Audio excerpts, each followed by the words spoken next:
Hillary. Sorry, Marg and Hillary.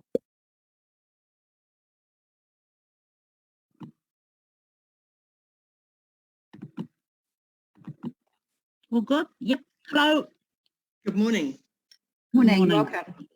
Thanks. Marg will be along, I'm sure. Here she is. I'm here. Hi. Now, we're from LAVA, Lesbian Action for Visibility in Aotearoa. It's a lesbian-only group. It was formed in 1988 to bring attention to discrimination against lesbians. LAVA worked with the Human Rights Commission in the early 90s, and as a result, New Zealand became the first country in the world to use the word lesbian in legislation, being the Human Rights Act. This protects lesbians from discrimination on the grounds of our same-sex attraction. Over the last 5 decades, LAVA lesbians have worked tirelessly with other groups, queer groups, women's groups, gays and lesbian only, plus with our wider New Zealand community and MPs. Because of homophobia and sex role stereotypes, many of us would have trans when we were younger if that had been possible, but we are so glad we couldn't. Our first point of concern in the bill is that of definitions. Sexual orientation, although not defined in this bill, has been defined in the Human Rights Act as same-sex attraction. Gender and gender identity, on the other hand, are not defined anywhere in New Zealand legislation, including in this bill. So this raises the question for us, if we don't know what gender identity is, how can we define what is a conversion practice in relation to it? And this, of course, is made even more difficult as the various components of conversion practices are not defined either. In particular, there is no definition of harm or serious harm. For us, serious harm can be both emotional, as in gay conversion torture, or physical, as in damage to a major organ. We ask, what would it be for you? It varies for different people. How can we have legislation designed to prevent harm to people when we can't be sure, firstly, who they are, or secondly, what constitutes harm? Good legislation should not be relying on future court cases to determine definitions. It should clearly convey Parliament's intent. Some people believe they have a gender identity. It's a belief they are entitled to hold, but it is a belief, not a fact. Of course, we have the right to believe whatever we want. What we don't have is the right to impose our beliefs on other people. And there's no way legislation in a secular state should impose the belief system of one group of people onto the rest of the population. Sexual orientation and gender identity are completely different. They have nothing in common, and there's no rationale for treating them in the same way in legislation. The concept of gender identity gives primacy to gender over biological reality, and therefore gives primacy to same-sex attraction over same-sex, to same-gender attraction, over same-sex attraction. Lesbians are same-sex attracted, not same-gender attracted. Sex is what we are, and gender is how we are. These are not the same. The majority of young women who transition are lesbian, and their shame, distress, and internalised homophobia is relieved by the suggestion and or affirmation of a trans identity, leaving them supposedly heterosexual. It's not okay to encourage our young people to base life-altering decisions on shame or on avoiding the reality of being same-sex attracted. One of the aims of this bill is to prevent the harm that comes from trying to suppress someone's gender identity. We see that the harm actually comes from automatically affirming someone's gender identity. This is what is the conversion practice. Automatically affirming to a young person that they are trans and then setting them on a path of lifelong dependence on drugs, of surgery and of subsequent irreversible body changes. This approach denies them the opportunity to explore who they are, and this exploration is one of the fundamental elements of adolescence. The affirm-only approach, which is now dominant in New Zealand, sets a young person down a path of irreversible damage. We have sat with a young woman, 22 years of age. She has no uterus, no ovaries, and no breasts. Yes, she wanted the surgery, which she had at age 18. But we have to ask, should she, as a vulnerable adolescent, have been affirmed in her wishes, or could she have been encouraged to explore who she was and the multiple reasons for her gender dysphoria before taking drastic and irreversible steps, which she now deeply regrets? Gender ideology is all-pervasive. It's permeated organisations that are set up to help young people, government departments, schools, and the helping professions themselves. Rainbow Youth, which is the largest and most well-known of the youth support services, doesn't even mention lesbian or gay youth on its website. They describe themselves as offering support and advocacy for queer, gender diverse, takatapui and intersex youth. There is nothing to send a message to lesbian and gay youth that they are okay as they are, that it's perfectly normal to be a girl who's attracted to other girls, or who likes her hair short, or who's not interested in makeup. These things do not make you a boy, and they do not mean that you are trans.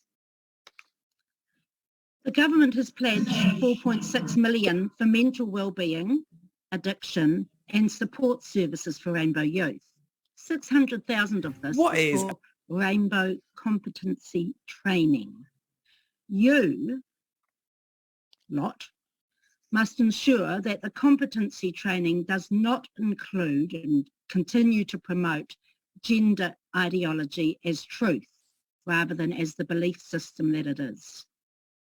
Voices of dissent which challenge the overwhelming adoption of gender ideology are now being heard. Michael Biggs, a New Zealand sociologist at Oxford University, has written about the hold that Stonewall and their Rainbow competency training has over organisations in the UK and outlines the negative impacts of this. Similarly, the Royal Australian and New Zealand College of Psychiatrists recently issued an updated position statement which stresses, in particular to children and adolescents, the needs for psychiatrists to make a comprehensive assessment, and that assessment and treatment should be informed by evidence and should explore and assess personal and family history for causative factors. Unfortunately, this bill as it stands will make the college's recommendations illegal, considering them conversion practices. Rather than person-centred, non-judgmental caring for mental health needs, as recommended, the current gender conversations forbid questioning as epitomised by cancel culture. How this works is described by a detransitioner, and we quote, "All of my closest friends took the narrative of gender ideology as the unquestionable truth. Anyone who says they are transgender is transgender and deserves medical treatment. End of story." I had a lot of mental health troubles and little space to build any resilience. So in retrospect, my actions made sense, but ultimately it didn't help me. It only made me less able to deal with the real world. I believe that by punishing people for whatever I or others deemed to be bigoted, I was protecting the marginalised. If people didn't want to be cancelled, then they should try not being bigots. When you're involved in a community where refusing to submit to someone's authority will have you excommunicated, you can easily be coerced into believing things that aren't true. None of the doctors or surgeons that I spoke to questioned whether I was doing the right thing. There was no in-depth psychological assessment by my doctors. Now, we do want to make it very clear that LAVA as a lesbian group is totally opposed to conversion therapy in any form being used on lesbians and gays. We agree with the objectives of the bill to affirm the dignity of all people and that no sexual orientation or gender identity is broken and in need of fixing. The issues at stake here is not about suppressing a gender identity, but using practices which convert a young person toward a lifelong commitment to that identity. Trinity Thompson-Brown, a Young sister, says, I quote, "If you're a young person and you're going through conversion therapy right now, you're not alone. You're loved, you're accepted, you are celebrated. You don't have to change who you are. You don't have to mutilate or augment yourself, try and cut pieces of you off to fit into a box that you were never made for." So we ask, will LAVA be guilty of conversion if we circulate Trinity's quote with the purpose of encouraging people to accept their sex and their bodies along with their gender, however they wish to express it? Will we be changing or suppressing gender expression when we promote everyone being allowed to present with non-stereotypical gender and yet not be ashamed of our actual sex? Trans ideology uses and reinforces shame. We should be out and proud. We need to encourage our children to be free to be gender non-conforming and proud of their biological sex, not fill them with shame and promote biological denial. We see transitioning youth from gay to transgender as harmful. Thank you. Thank you very much, both Marg and Hilary, for your submission this morning. I've got a question from Simon Bridges, and if there's time, I've got one as well. Thank you very much for a clear, strong submission.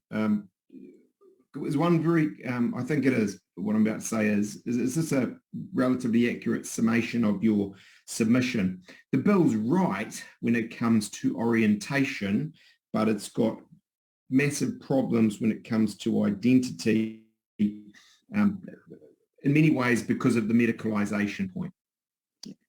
And do you, I have no expertise in this area, so, and it's where angels fear to tread, but we heard from, I don't know if you heard her, Stella, this morning from the UK.